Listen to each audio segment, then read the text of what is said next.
স্বরচিত কবিতা পাঠ করছি। অন্নদাতা। কালো মেঘ রাজ্য হতে বৃষ্টি শুধু ঝরে, শুষ্ক তপ্তে এই অবনী ভিজিয়ে শীতল করে। বৃক্ষ মানুষ পশু পাখি ফিরে পায় প্রাণ, দোয়েল শ্যামা কোকিলটিয়া আনন্দে গায় গান।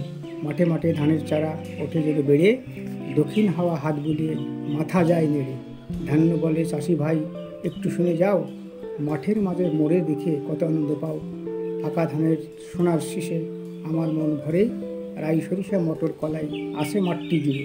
চাষি বলে ওরে ফসল তোরা সন্তানের মতন, যত্ন করি আদর করি বাঁচাও সবার জীবন। এসব দেখে সকল চাষির খুশি ভরা মন, বাঁচতে হলে চাষির কথা শোনা অতি প্রয়োজন। আমরা চাষি অন্নদাতা অন্ন করি দান, ফুল ফসলে ভরিয়ে তুলি এই বিশ্বখান।